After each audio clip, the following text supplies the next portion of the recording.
Back in the book segment tonight, shootings at a school in Sandy Hook, Connecticut, Newtown, at Virginia Tech, and now at Umpqua Community College raise a very simple question. Are American students safe? Joining us now from San Antonio, Texas, Dr. Ron Martinelli, former police officer who's an expert on campus shootings. First of all, you know why they're not giving the name of the shooter out? I think I have a good idea as a death investigator, Bill. Even though the suspect is deceased and people might think this is the end of the investigation, it's actually the beginning of the investigation. And I know that right now the police departments are securing search warrants for any vehicle that the suspect might have driven to the campus and also any place of residence. And if there are other people associated, like family members, not associated with this incident, but people that know him, that may want to protect him after he's dead, they don't want to release that name until they've secured the vehicle and have hit the house. Okay, I also think there might be something about protecting the family. That, you know, if you put the name out and then the family members in the community, you got to get them in a position where they're not going to be harmed by somebody who might overreact. However, you know, Doctor, that this is very unusual, that usually the police will put forth the name of the perpetrator, particularly when the perpetrator is no longer on this earth. And they don't hold it back for 24 hours, and they don't do this kind of thing. This is an unusual situation. Well, Bill, you know, it's also unusual the size of the agency that's working. This is not, you know, Los Angeles or Dallas or someplace like that. But they got the states in there now. This is a relatively... The state police is in there now. The FBI is down from Portland. They've got the heavy hitters in there. Look, I'm not complaining. I'm just going, look, there's rumors about this guy. We have a name right here. I'm not going to, as I said earlier in the program, say it because it could be a hoax, and I don't want to put anybody in jeopardy. Now, ABC News is reporting, again, this is being kept under wraps. The guy had 3 handguns and a rifle.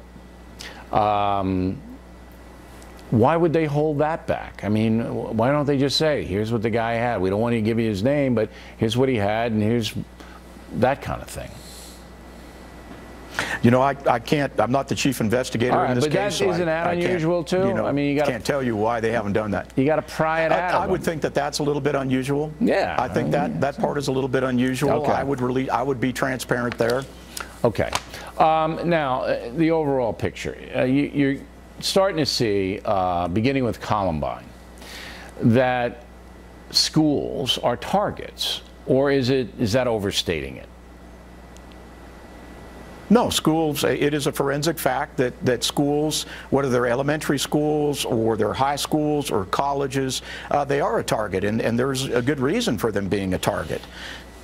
You know, you have a lot of sheep. You have a lot of unarmed people there. You have limited protection. I believe the school district person told you that for a campus of 3,000 people, they only had 2 security staff, of which they were going to be immediately overwhelmed by something like this.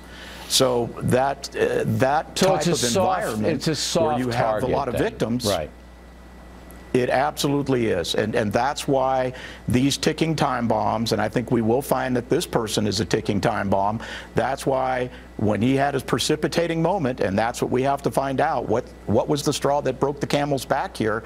He had a plan to kill as many people, hurt as many people as possible, and you've got a great college campus there, a lot of victims running around, nobody with a plan, and it's easy shooting. Okay.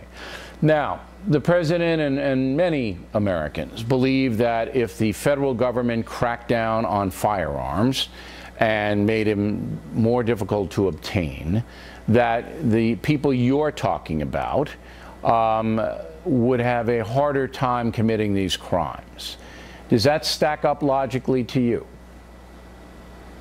Absolutely not. If you go to my site at drronmartinelli.com, I talk about this. I've got a lot of statistics on this site, and the forensic fact is that's completely incorrect. I don't know what planet this man lives on.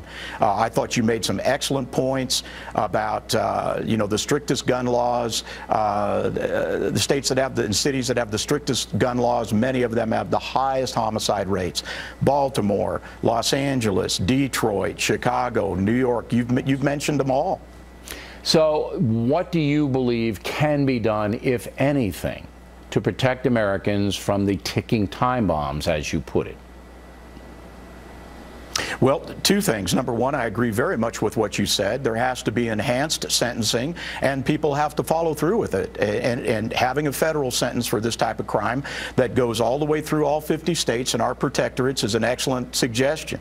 However, they have to follow through, and they have to sentence strictly.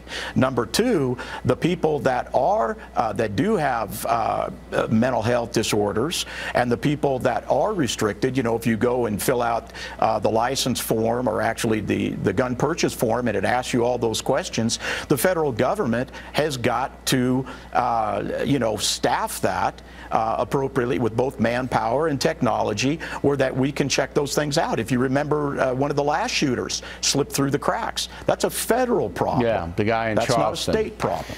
Right, and it's almost impossible. Absolutely. Human beings being, you know, fallible, and the 325 million people and 100 million guns already on the street, it's almost overwhelming, and that's depressing, because I wish there was a magic wand, Doctor, I really do. But when people go to your website, check it out. We appreciate your expertise tonight. Thank you.